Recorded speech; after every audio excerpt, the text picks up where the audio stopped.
મિત્રો નમસ્કાર, હું ડૉક્ટર મહેશભાઈ તળાવિયા આયુર્વેદ અમૃતમ યુટ્યુબ ચેનલની અંદર આપનું સ્વાગત કરું છું. મિત્રો, નિરોગી રહેવું કોને ન ગમે? રોગગ્રસ્ત શરીર એ બધાના માટે મુશ્કેલી સર્જતું હોય છે. આજના પ્રદૂષિત યુગની અંદર માણસને બીમારી આવતા વાર નથી લાગતી. હવે બીમારી ન આવવી અને હંમેશના માટે નિરોગી રહેવું, એના માટે આયુર્વેદની અંદર ઘણું બધું આપવામાં આવ્યું છે. હવે દૈનિકની આપણે વાત કરીએ તો દિનચર્યા કઈ રીતની હોવી જોઈએ? એક તો આપણે રાત્રે જ્યારે સૂઈએ છીએ ત્યારે ક્રમ વહેલા સૂવાનો રાખો અને સવારની અંદર વહેલા ઉઠવાનો રાખો. જ્યારે સૂવો છો ત્યારે તમે બરોબર તમારા ઈષ્ટદેવનું સ્મરણ કરી અને સૂઈ જાઓ. સવારમાં વહેલા ઉઠો. સવારની અંદર હંમેશને માટે બને તો નિત્ય સવારનું ભ્રમણ કરવાનું રાખો. 2 કિલોમીટર સુધી ચાલવાનું રાખો. જે યંગ છે, એજેડ છે, એમને માટે તો ખાસ ભલામણ છે. સવારની અંદર વ્યસનની અંદર તમાકુ ટોટલ ન જવું જોઈએ શરીરની અંદર.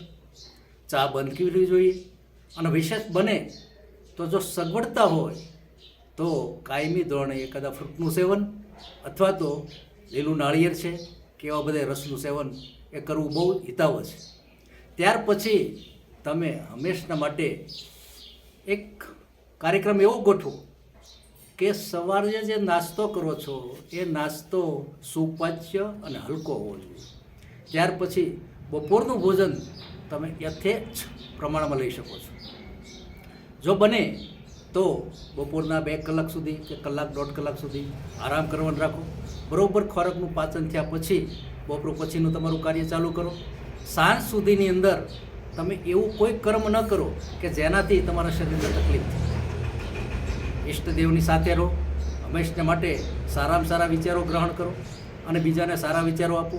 તમારું મન, તમારું શરીર એ શુદ્ધ રહે એના માટેના તમામ પ્રયત્નો કરો. ઓછામાં ઓછું આખા દિવસની અંદર 3 થી 4 લીટર પાણી પીવું. હંમેશને માટે ફરવા જવાનું રાખો.